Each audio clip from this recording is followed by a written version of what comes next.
புளியஞ்சோலையில் fancy கடை நடத்தி வரும் மைசூர் ரகுமான், ஜகுபர் நிஷா தம்பதியருக்கு 1.5 வயதில் ஆண் குழந்தையும் 45 நாட்களேயான பெண் குழந்தையும் இருக்கிறார்கள்.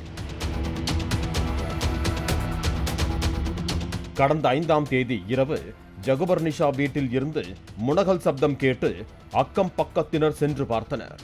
அப்போது ஜகுபர் நிஷா இடுப்பிற்கு மேலே 3 இடங்களுக்கு மேல் கத்திக்குத்து காயங்களுடன் இரத்த வெள்ளத்தில் உயிருக்கு போராடிக் கொண்டிருந்தார். இதனைக் கண்டு அதிர்ச்சியடைந்த அவர்கள் அவரை மீட்டு சிகிச்சைக்காக மருத்துவமனைக்கு அனுப்பி வைத்தனர். ஆனால் சிகிச்சை பலனின்றி அவர் பரிதாபமாக உயிரிழந்தார். தகவலறிந்து கரம்பக்குடி போலீசார் சம்பவ இடத்திற்கு வந்து கணவர் உள்பட சந்தேக நபர்களிடம் கடந்த 2 நாட்களாக விசாரணை நடத்திய போதும் கொலையாளி யார் என்பதை கண்டுபிடிக்க முடியவில்லை. இருப்பினும் கொலை நடந்த வீட்டின் தோட்ட பகுதியில் ஒரு முக்கியமான தடயத்தை போலீசார் கைப்பற்றி இருந்தனர்.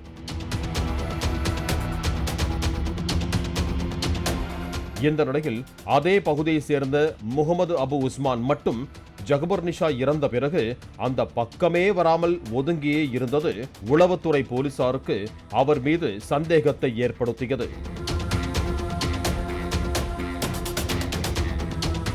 இதனைத் தொடர்ந்து முகமது அபு உஸ்மானை போலீசார் விசாரணைக்காக அழைத்து வந்து அவரது செல்போனை சோதனை செய்தனர். அதில் ஜகுபர் நிஷா வீட்டு தோட்டத்தில் கிடைத்த தடயங்கள், முகமது அபு உஸ்மான் ஏற்கனவே எடுத்து இன்ஸ்டாகிராமில் பதிவேற்றப்பட்டிருந்த படங்களில் இருப்பதும் கண்டுபிடிக்கப்பட்டது.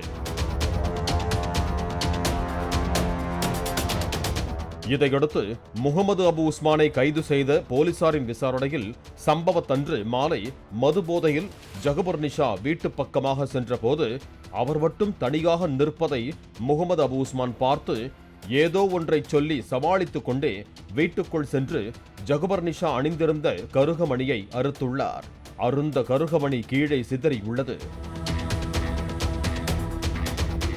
அப்போது ஜகுபர் நிஷா கத்தியதால் அவரது பின்னால் இருந்து அவரது வாயை பொத்தி கத்தியால் குத்தியுள்ளார். இதில் அவர் சப்தம் குறைந்து மயக்கம் அடைந்ததும் தப்பி ஓடிவிட்டார். ஓடும் பதற்றத்தில் அவர் சில கருகமணிகளை போட்டுவிட்டு சென்றுள்ளார்.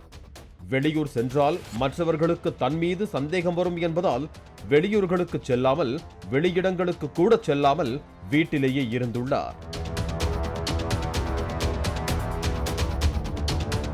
அதே நேரத்தில் ஜகுபர் நிஷாவின் உறவினர்கள் அவரது கணவர் மீதே சந்தேகம் எழுப்பியதால் நம்மை போலீசார் பிடிக்க மாட்டார்கள் என்று கவலை இல்லாமல் இருந்துள்ளார்.